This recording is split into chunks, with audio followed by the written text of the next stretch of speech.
Arizona teachers, fired up by their statewide strike, were hell-bent on passing a tax increase designed to fund schools during the November election. Now, the Invest in Education Act is no more.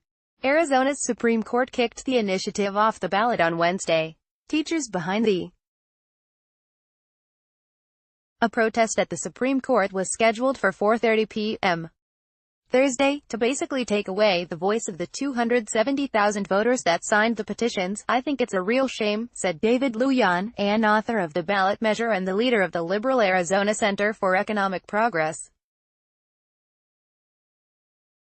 As written, the measure was supposed to raise $680 million annually in education funding by raising taxes on individuals earning over $250,000 per year and households earning over $500,000 per year. At issue in the Supreme Court's decision was a 100-word summary of the initiative, known as Proposition 207. The court ruled that the language of the initiative risked confusing voters. The summary described a 3.46% and 4.46% increase on two of Arizona's top tax brackets. Strictly speaking, the increase should have read percentage points. The two top tax rates were set to increase to 8% and 9%, an increase of 76% and 98%, respectively, from the current rate of 4.54%. Plus, opponents argued, the language glossed over another consequence of the initiative, the unintentional erasure of inflationary tax bracket indexing, resulting in higher taxes for lots of middle-class Arizonans. When asked if he feels responsible for the court jettisoning the measure, Lujan defended the initiative's language. Even in retrospect, they would have written the measure in the same manner. Lawyers signed off on the text, he said, and their opponents were mistaken that the measure would end inflationary indexing. "We think the way we wrote it was the best possible way to write it," Lujan said. "The goals of the Invest in Ed campaign were hardly misleading," he said. He never ran into anyone who was confused about what the measure would accomplish. "I think everybody knew exactly what our proposal was proposing, and I think this was just a tactic that our opponents used to kick it off the ballot because they have no other solutions to fund our schools," Lujan said. He argued that the court should have examined the initiative language at a later date in order to let voters have their say on the measure in November. The Arizona Chamber of Commerce spent $900,000 to fund a committee to oppose the measure, which then sued to remove the measure from the ballot. After news broke of the ruling, the chamber and its supporters were euphoric. "Not only was the initiative poorly crafted, it was the wrong plan," Jamie Malera, the chair of the opposition campaign, said in a statement. "It would have harmed all taxpayers, small businesses, and would not have delivered on its promises for teachers, while weakening education reforms that were achieved in a bipartisan fashion under Prop. 301, filled with a glee. A representative of the conservative action group Americans for Prosperity cartwheeled down his hallway in a video posted to Twitter.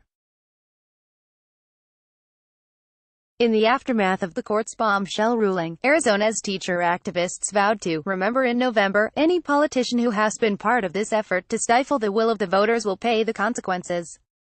We are ready to remember in November." Calling it a dirty, low blow, Thomas said that the ruling sealed the fate of the governor. "Voters will turn away from Governor Doug Ducey because he lacks a plan to restore hundreds of millions of dollars cut from the education budget after the 2008 recession," Thomas explained.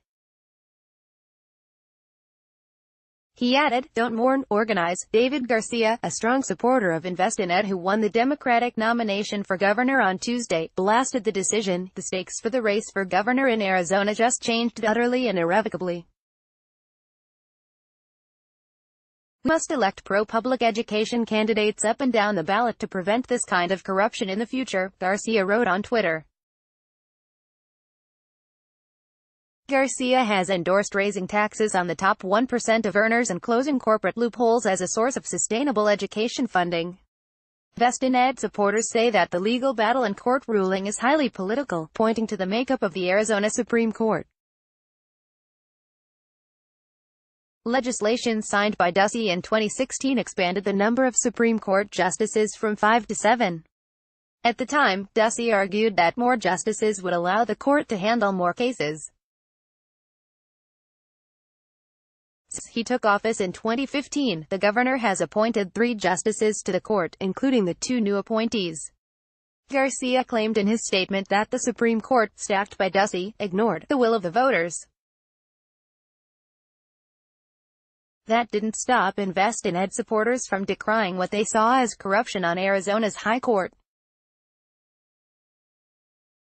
It just seems sometimes like the deck is stacked against you when you're trying to get more money for schools in this state, Lujan said. The Invest in Ed campaign previously scored a win in Maricopa County Superior Court, where a judge ruled in favor of the measure, only to have the Supreme Court reverse the decision, suggesting that opponents argued their case in bad faith. Lujan said that opponents did everything they could to kill the Invest in Ed measure. They were looking for whatever technicalities they could find to try and get it thrown off the ballot, Lujan said. And unfortunately, they were successful.